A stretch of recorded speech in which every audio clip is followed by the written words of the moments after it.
Hello সবাইকে, কেমন আছো তোমরা সবাই? তো আমি আজকে তোমাদের সাথে ভীষণ ইন্টারেস্টিং একটা কেকের ডেকোরেশন শেয়ার করতে চলেছি। তো আজকে কেকটা প্রথমে দেখে আশা করছি বুঝতে পারছো যে এটা একটা সেমি ফন্ডেন্ট থিম কেক। আর আজকে সেমি ফন্ডেন্টের ওয়ার্কটাও তোমাদের সাথে শেয়ার করছি, যাতে এই ভিডিওটা দেখে তোমরা ইজিলি বাড়িতে বানিয়ে ফেলতে পারো আমার মতন একটা সুন্দর কিউট কেকের ডেকোরেশন। আর ভিডিওটা অবশ্যই পুরোটা দেখো, স্কিপ করো না, কারণ এই ভিডিওটার মধ্যে আমি অনেক ছোট ছোট টিপস অ্যান্ড ট্রিক্সও তোমাদের সাথে শেয়ার করছি, যেটা তোমাদের জন্য অনেক বেশি হেল্পফুল হবে। সবার প্রথমে একটা হোয়াইট কালারের ফন্ডেন্টকে আমি পাতলা করে বেলে নিয়েছিলাম। এই ফন্ডেন্টটা দিয়ে সবার প্রথমে আমি ক্যালেন্ডার বানাবো। তো তার জন্য এরকম ভাবে একটা স্কেলের সাহায্যে আমি মার্ক করে নিয়েছি, যাতে ক্যালেন্ডারের ডেটগুলো লিখতে আমাদের সুবিধা হয়। তোমরা অনেকেই বলো যে সেমি ফন্ডেন্টের ফিগার্সের টিউটোরিয়াল গুলো শেয়ার করার জন্য, সবসময় আমার পক্ষে পসিবল হয় না, যেহেতু এমন অনেক অর্ডার আমার এরকম থাকে যে সকালে অর্ডার করে বিকেলে ডেলিভারি দিতে হয়। তো বানানোর একটা অনেক বড় লম্বা চওড়া প্রসেসিং থাকে, তার মধ্যে আবার ভিডিও শুট করতে গেলে এক্সট্রা 2-3 ঘন্টা লেগে যায়। তো এই কারণে বেশিরভাগ সেমি ফন্ডেন্টের ওয়ার্কগুলো আমি তোমাদের সাথে শেয়ার করতে পারি না। তবে আজকের কেকটা যেহেতু 3 দিন আগে অর্ডার ছিল, তো সেই জন্য আমি ধীরে সুস্থে পুরো ভিডিওটা শুট করে তোমাদের সাথে শেয়ার করছি।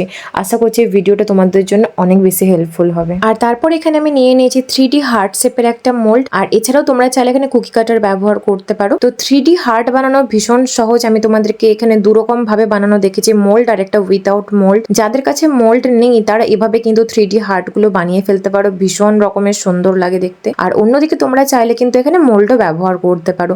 তো দু রকমটাই তোমাদের সাথে শেয়ার করেছি, যেটা তোমাদের জন্য সুবিধে বলে মনে হয় এখানে তোমরা সেটাই ব্যবহার করো। আর এই মোল্ডটা তোমরা অ্যামাজনে ইজিলি পেয়ে যাবে। এটার দাম মোটামুটি 200 থেকে 250-এর মধ্যে রয়েছে। তো এখানে 3D হার্ট গুলো দেখে তোমরা বুঝতেই পারবে না যে কোনটা মোল্ডে বানিয়েছি আর কোনটা হাতে। আর তো লাভগুলো বানানো আমার কমপ্লিট হয়ে গেছে। আমি একসাথে 4-5টার মতন লাভ বানিয়েছিলাম। আর তারপর নিয়ে নিয়েছি এখানে ব্ল্যাক কালারের ফন্ডেন্ট। আর এখানে প্রত্যেকটা ফন্ডেন্ট কিন্তু আমি ম্যাজিক ব্র্যান্ডের নিয়েছি। অ্যাকচুয়ালি শুধু যে ম্যাজিক ব্র্যান্ডের ইউজ করি সেটা একদমই নয়, আমার কাছে 5-6 রকম ব্র্যান্ডের ফন্ডেন্ট অ্যাভেলেবেল আছে, যেটা হাতের কাছে যখন পাই সেটাই ব্যবহার করি। তোমরা চাইলে তোমাদের পছন্দ অনুযায়ী যে কোনো ব্র্যান্ডের ফন্ডেন্টই কিন্তু ব্যবহার করতে পারো।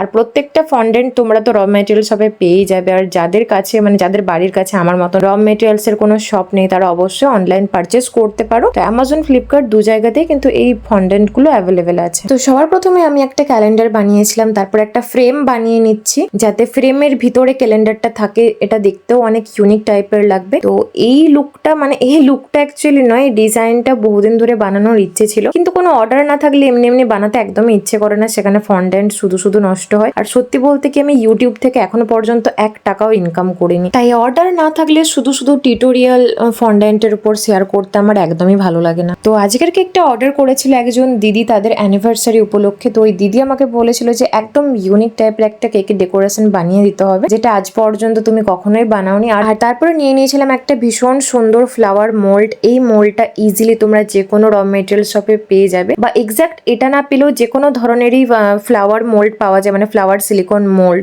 শুধুমাত্র ফন্ডেন্টের জন্য তোমরা যে কোনো মোল্ডই এখানে ব্যবহার করতে পারো। তোমরা তোমাদের মতন করে কেকটাকে বানানোর চেষ্টা করো। তো এরকম ভাবে আমি বানিয়ে নিয়েছি কিছুটা। তো এখানেই শেষ নয়, এবার আমি গোল্ড ডাস্ট মানে লাস্টার ডাস্ট দিয়ে এই পুরো জিনিসটাকে গোল্ডেন বানাবো। তোমরা চাইলে এরকম ব্ল্যাকও রাখতে পারো, আদারওয়াইজ তোমরা এখানে সিলভার যে লাস্টার ডাস্ট পাওয়া যায় সেটাও কিন্তু এখানে ব্যবহার করতে পারো। তবে ব্ল্যাকের উপর গোল্ড যে লাস্টার ডাস্টটা না, সেটা ভীষণ রকমের সুন্দর লাগে। আর গোল্ডেন কালারের যে কোনো জিনিসই খুব মানায়, খুব বেশি এনহ্যান্স করে প্রত্যেকটা জিনিসকে। তো এবার যেদিন কেকটা ডেলিভারি দেওয়ার ছিল সেদিন সকালবেলা আমি স্পঞ্জের কাজটা কমপ্লিট করে নিয়েছিলাম। তো এই কেকটা ছিল 3 পাউন্ডের একটা কিছুটা টল কেক বলাই চলে। তো প্রথমে নিয়ে নিয়েছি এখানে একটা চকলেট স্পঞ্জ। আর স্পঞ্জের রেসিপিটা কিন্তু অলরেডি আমার চ্যানেলে আপলোড করা আছে। যারা এখনো পর্যন্ত আমার এই ভিডিওটা দেখোনি তারা অবশ্যই আমার আগের ভিডিওতে গিয়ে এই রেসিপিটা চাইলে চেক আউট করে নিতে পারো। এই স্পঞ্জটা আমি একদম বেকারি স্টাইলে বানিয়েছি, ভীষণ সফট ময়েস্ট স্পঞ্জ, আর ভীষণ ভীষণ টেস্টি খেতে, এতটাই টেস্টি যে ক্রিম ছাড়া এই স্পঞ্জটা শুধুই খেয়ে নেওয়া যায়। তো এই স্পঞ্জটাকে সোক করার জন্য এখানে আমি নর্মাল জল নিয়ে নিয়েছি। তোমরা চাইলে এখানে সুগার সিরাপ অথবা কফি পাউডারের সাথে জল মিশিয়ে অথবা দুধের সাথে চিনি মিশিয়েও কিন্তু স্পঞ্জটাকে সোক করে নিতে পারো। তো আজকের কেকটার ফ্লেভার ছিল ব্ল্যাক ফরেস্ট। এটার ওয়েট ছিল 3 পাউন্ড আর এটার দাম আমি 1600 টাকা নিয়েছি। তোমরা তোমাদের লোকেশনস অনুযায়ী টাকাটা কম অথবা বেশিও নিতে পারো। তো তোমরা যারা অনেকদিন আগে থেকে আমার ভিডিওর সাথে যুক্ত আছো তারা জেনেই থাকবে যে ফিলিং এর ব্যাপারে কিন্তু কোনো দিন আমি কিপটেমি করি না। তবে এক্ষেত্রে আরো একটা কথা জানিয়ে রাখি যে আমি সবসময় ফিলিং বেশি করে ব্যবহার করি, এর মানে এটা নয় যে আমি তোমাদেরকেও সাজেস্ট করছি, একদমই না। এক্ষেত্রে সবাই যে যার কাজের মধ্যে একটা নিজস্বতা থাকে, আমার ব্যাপারটাও ঠিক সেম। তো কেকের মধ্যে সুন্দর ফিনিশিং নিয়ে আসার জন্য যে স্টেপটা কখনোই স্কিপ করা উচিত নয় সেটা হচ্ছে ক্রাম কোটিং। ক্রাম কোটিং করে অবশ্যই তোমরা মিনিমাম 15 থেকে 20 মিনিট পর্যন্ত ফ্রিজে রাখবে। যদি এত বেশি সময় না থাকে তো মিনিমাম 5 মিনিট অবশ্যই ফ্রিজে সেট হতে দেওয়ার জন্য রেখে দিও। তারপর তোমরা আইসিং করে, এতে করে দেখবে কেকের ফিনিশিংটা খুব সুন্দর তোমরা নিয়ে আসতে পারছো, আর খুব একটা প্রবলেম একদমই হচ্ছে না। তো আমি এখানে ক্রাম কোটিং করে নেবার পর ফাইনাল আইসিং করছি। আর যে দিদিটার এই কেকটা ছিল সেই দিদি আমাকে জানিয়েছিল যে পুরো কেকের বেসটা কিন্তু হোয়াইট কালারের রাখতে হবে। তো এখানে তার সমস্ত রিকোয়ারমেন্ট মাথায় রেখে পুরো কেকটা বানানোর চেষ্টা করেছি। তবে আমি বলবো তোমরা চাইলে কিন্তু এখানে টুকটাক কালার ব্যবহার করতেই পারো, হালকা ধরনের কিছু, যেমন ধরো হালকা হলুদ বা হালকা আকাশি বা হালকা গোলাপি কালার এখানে আরামসে ব্যবহার করা যেতে পারে। আর তারপর একটা স্ক্র্যাপারের সাহায্যে কেকটাকে আমি স্ক্র্যাপ করে নিয়েছি। তোমরা চাইলে তোমাদের পছন্দ অনুযায়ী যে কোনো স্ক্র্যাপার ব্যবহার করতে পারো, অথবা কেকটাকে এরকম প্লেনও রেখে দিতে পারো। আর তারপর আমার পক্ষে যতটা পসিবল ঠিক ততটাই দিয়ে কেকটাকে ক্লিন করে নেওয়ার চেষ্টা করেছি। অন্যদিকে আমার ফন্ডেন্টের ফিগারগুলো একদম রেডি, খুব ভালোভাবে ড্রাই হয়ে গেছে। তারপর একটা একটা করে প্রত্যেকটা ফিগার আমি কেকটার উপর সুন্দরভাবে অ্যাসেম্বল করে নেব। তবে এই কাজটা ভীষণ সাবধানতা অবলম্বন করে করতে হবে, কারণ একটু যদি এদিক ওদিক হয়ে যায় তো সেক্ষেত্রে কিন্তু ক্রিমটা নষ্ট হয়ে যাওয়ার চান্স থাকে।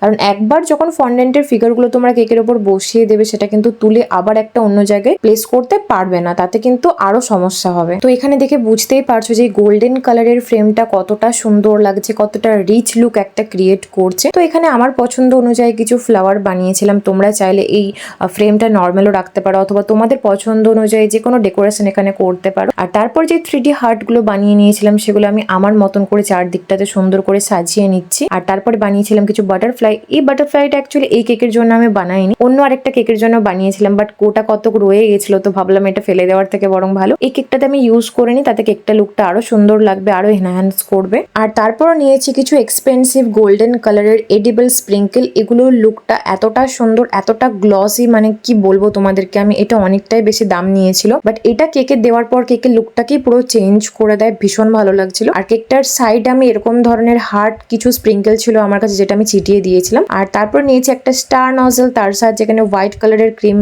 দিয়ে বর্ডারটা বানিয়ে নিচ্ছে। আর একবার রিপিট করি, তোমরা চাইলে এখানে কিন্তু তোমাদের পছন্দ অনুযায়ী যে কোনো কালার ব্যবহার করতে পারো। এখানে যদি আরো এক দু রকম কালার ব্যবহার করো তাতে করে কিন্তু কেকটা আরো সুন্দর লাগবে। তবে আমি এখানে ব্যবহার করতে পারিনি, কারণটা তো তোমরা জানোই যে এখানে আমার হাত পা বাঁধা, আমি কিছু নিজের মতন করে বানাতে পারি না। আর তারপর এখানে আমি গোল্ডেন লাস্টার ডাস্টের সাহায্যে এরকম ভাবে এই 3D হার্টের উপর একটু ডট ডট করে নিয়েছি, যাতে এই হার্টের লুকগুলো সুন্দর লাগে দেখতে। তারপর ওই সেম লাস্টার ডাস্টের সাহায্যে কেকের টপটাকেও হালকা হালকা করে গোল্ডেন একটা লাইন ড্র করে নিয়েছি, যাতে কেকটা আরো সুন্দর লাগে দেখতে। তবে এটা একদমই অপশনাল, তোমরা চাইলে এই লাইনটা ড্র করতে পারো অথবা স্কিপও করে যেতে পারো। তো ফাইনালি আমার কেকের ডেকোরেশনটা একদমই কমপ্লিট। তো আজকের এই কেকের ডেকোরেশনটা, কেকের লুকটা আর আজকের টিউটোরিয়ালটা তোমাদের কেমন লাগলো অবশ্যই আমাকে কমেন্ট করে জানিও। আর ভালো লেগে থাকলে অবশ্যই একটা লাইক করে যেও। তো চলো দেখা হচ্ছে নেক্সট ভিডিওতে, বাই বাই।